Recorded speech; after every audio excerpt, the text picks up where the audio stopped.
Selamat pagi, siang, sore, malam. Perkenalkan saya Daniel Gilbert Parede dengan NIM 26023225753, Teknik Industri Binus University. Saya akan membawa topik dengan judul Fenomena NEET dan Tantangan SDGs 8 di Indonesia. Latar belakang. Indonesia diperkirakan akan mencapai puncak bonus demografi pada tahun 2030. Bonus demografi ini merupakan periode krusial di mana jumlah penduduk usia produktif 15-64 tahun mendominasi. Diperkirakan mencapai sekitar 68% dari total populasi. Dengan angkatan kerja yang melimpah, Indonesia berpotensi meningkatkan produktivitas nasional secara signifikan. Namun, bonus demografi ini juga membawa tantangan, di antaranya kualitas sumber daya manusia menjadi faktor kunci. Pendidikan dan pelatihan yang memadai sangat diperlukan untuk memastikan angkatan kerja produktif dan kompetitif. Jika tidak dikelola dengan baik, bonus demografi ini dapat berubah menjadi bencana demografi dengan potensi pengangguran dan masalah sosial lainnya. Menurut data BPS, tingkat pengangguran terbuka atau TPT penduduk kelompok usia muda 15-24 tahun sebesar 22,34% pada tahun 2024. International Labour Organization atau ILO mendefinisikan kaum muda sebagai seorang yang berada pada kelompok umur 15 hingga 24 tahun. Terdapat istilah Not in Education, Employment, and Training atau disingkat dengan NEET pada kelompok usia muda tersebut. NEET adalah istilah yang mengacu pada kelompok usia muda 15 hingga 24 tahun yang tidak sedang menempuh pendidikan formal, tidak memiliki pekerjaan, dan tidak mengikuti program pelatihan atau kursus apapun. Organisasi untuk Kerjasama dan Pembangunan Ekonomi (OECD) telah menetapkan data dan informasi mengenai pemuda NEET sebagai indikator yang wajib dilaporkan secara berkala. Hal ini menunjukkan pentingnya pemantauan kondisi pemuda yang tidak bekerja, tidak bersekolah, atau tidak mengikuti pelatihan dalam skala global. Selanjutnya adalah rumusan masalah. Rumusan masalah dari proyek kali ini adalah yang pertama, apa saja faktor-faktor yang menyebabkan fenomena NEET pada usia muda. Dua, bagaimana strategi untuk mengurangi jumlah NEET dan meningkatkan keterlibatan pemuda dalam dunia kerja. Yang ketiga, bagaimana cara mengurangi angka pengangguran bagi pemuda yang telah menyelesaikan pendidikan formal. Dari hasil interview saya di lapangan, berikut merupakan hasil temuan di lapangan.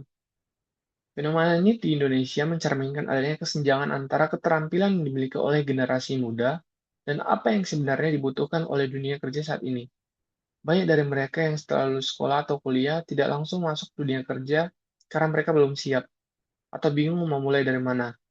Belum lagi banyak sekali perusahaan saat ini yang meminta kriteria jauh di atas rata-rata, sehingga mempersulit generasi muda dalam menggapai pekerjaannya. Salah satu faktor utama adalah tekanan ekonomi. Banyak keluarga di daerah terpencil atau tertinggal yang harus bekerja keras setiap hari hanya untuk memenuhi kebutuhan dasar seperti makan, tempat tinggal, dan kesehatan. Dalam kondisi seperti ini, pendidikan seringkali dianggap sebagai sesuatu yang bukan prioritas utama, melainkan pilihan sekunder yang hanya bisa diambil ketika kebutuhan pokok telah terpenuhi. Hal ini menjadikan pendidikan formal dan pengembangan soft skill terasa jauh dari realitas mereka. Informasi mengenai pentingnya kemampuan seperti komunikatif efektif, kerjasama, atau kepemimpinan pun tidak mudah didapatkan atau tidak dapat disampaikan dengan cara yang relevan dengan kehidupan mereka. Selanjutnya adalah berikut merupakan solusi strategis dari rumusan masalah yang ada.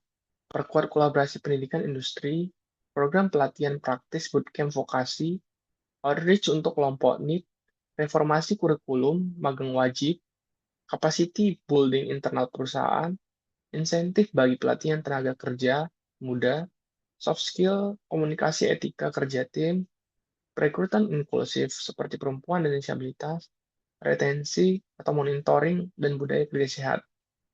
Peran pemerintah dalam akses pelatihan dan platform. Refleksi diri. Dari proyek kali ini, beberapa hasil dari refleksi diri merupakan yang pertama adalah skill mismatch and adaptability.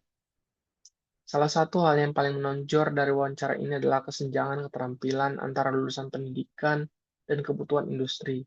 Banyak lulusan yang belum siap kerja karena kurang pengalaman praktis dan bingung harus memulai dari mana. Hal ini menyadarkan saya bahwa kemampuan beradaptasi sangat penting di era sekarang. Terus belajar tidak hanya mengandalkan teori, tetapi juga aktif mencari pengalaman langsung dan siap menghadapi perubahan. Yang kedua adalah collaboration and inclusive workplace culture. Perusahaan menjalin kerjasama dengan institusi pendidikan melalui kuliah tamu magang dan revisi kurikulum. Kolaborasi seperti ini menunjukkan bahwa dunia pendidikan dan industri bisa saling melengkapi. Selain itu, komitmen perusahaan terhadap inklusivitas dengan membuka peluang bagi perempuan muda dan penyandang disabilitas. Ini membuat saya berpikir bahwa tempat kerja ideal adalah tempat yang menghargai keragaman dan menciptakan ruang untuk semua orang bekerja. Terakhir adalah leadership, soft skill, and career development. Dari proyek ini juga mengajarkan saya bahwa kepemimpinan bukan hanya soal jabatan, tapi juga kemampuan membimbing dan memberdayakan orang lain. Soft skill seperti komunikasi, kerjasama, dan etos kerja ternyata sangat krusial, bahkan setara pentingnya dengan keterampilan teknis. Saya juga belajar bahwa perusahaan yang baik memberikan jalur karir yang jelas, bimbingan atau mentoring, dan budaya apresiatif.